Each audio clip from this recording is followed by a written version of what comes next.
Hi, இன்றைக்கி வீடியோவில் என்னென்னு பார்த்தீங்கன்னா, எனக்கு ரொம்ப பிடிச்ச தக்காளி சாதமும் உருளைக்கிழங்கு குருமாவும் தான் லஞ்சுக்கு நான் பண்ண போகிறேன். என்னோடய ஸ்டைலில் எப்படி பண்ணுறேன் அப்படிங்கிறத நான் கூட ஷேர் பண்ணுறேன்.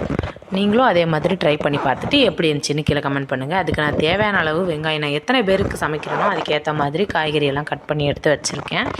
நான் ஒரு 3 பேருக்கு பண்ண போகிறேன். 5 தக்காளி போட்டுக்கிட்டேன், 2 பல்லாரி, 3 பச்சை மிளகா.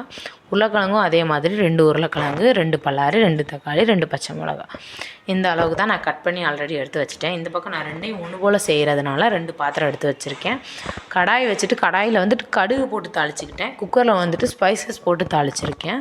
ஸ்பைசஸ்னால் என்னன்னாலும் போடலாம், ஒன்றும் பிரச்சனை இல்லை. அது மீன் ஏலக்காய், கிராம்பு, பட்டை, உங்கள்கிட்ட என்ன இருக்கோ அதை நீங்கள் போட்டு பண்ணுங்கள், நல்லா தான் இருக்கும். அது ஓரளவு நல்லா ஸ்பைசஸ் அந்த ஹீட்டில் வதங்கினோடனே வெங்காயம் வெட்டி வச்சுருக்கோம்ல, அந்த வெங்காயத்தை எடுத்து போட்டுட்டு, வெங்காயம் பச்சை மிளகாவும் தனித்தனியாக தான் போடுங்க, ஒன்றா போட்டுறாதீங்க. ஒன்று வேக விட்டு ஒன்று போடுங்க. அப்புறம் இஞ்சி வெள்ளைப்பூடு பேஸ்ட் வந்துட்டு கம்பல்சரி போட்டே ஆகணும். அதுதான் அந்த மணமும் டேஸ்ட்டும், வீடே அப்படி மணமாக இருந்தது அது வதக்கும்போது. அந்தளவுக்கு சூப்பராக இருந்துச்சு வாசனை. அதுதான் டேஸ்ட்டு கொடுக்கும் சாப்பாடுக்கு. உண்மையிலே ஒரு 2 ஸ்பூன் இல்லை 1½ ஸ்பூன் கூட போடுங்க, போதும். ரொம்ப வேண்டாம். இஞ்சி வெள்ளைப்பூடு பேஸ்ட்டு போட்டுட்டு அதையும் நல்லா வதக்க விட்டுட்டு, இந்த பக்கம் ரைஸ் எடுத்துக்கோங்க. ரைஸ் வந்துட்டு நான் 1½ டம்ளர் ரைஸ் எடுத்திருக்கேன், 3 பேருக்கு ஏற்ற மாதிரி. 2½ டம்ளருக்கு வந்துட்டு 3½ டம்ளர் வந்து தண்ணி எடுத்திருக்கேன். நல்லா அந்த அரிசியை க்ளீன் பண்ணி எடுத்துகிட்டு தண்ணியும் எடுத்து வச்சுட்டேன் அளந்து.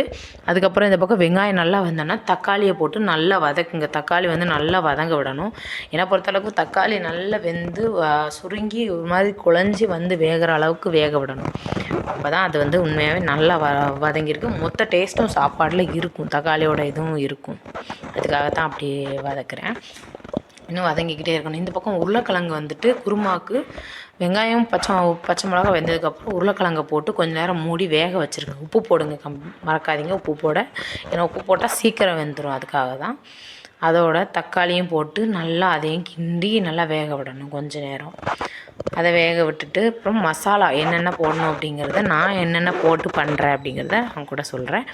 அதுக்கு வந்துட்டு 1 ஸ்பூன் வந்துட்டு கரம் மசாலா, 1/2 டீஸ்பூன் வந்துட்டு வத்தல் பொடி, 1 டீஸ்பூன் வீட்டு மசாலா, இன்னொரு ஒரு ஸ்பூன் வந்துட்டு மட்டன் மசாலா.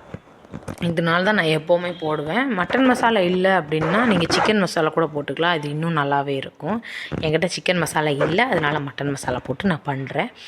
இந்த பக்கம் வந்துட்டு குருமாக்கும் சேம் அதே மசாலா தான். 1/2 டீஸ்பூன் வத்தப்பொடி, 1/2 teaspoon mutton masala, 1/2 teaspoon garam masala, இதை போட்டுக்கிட்டேன்.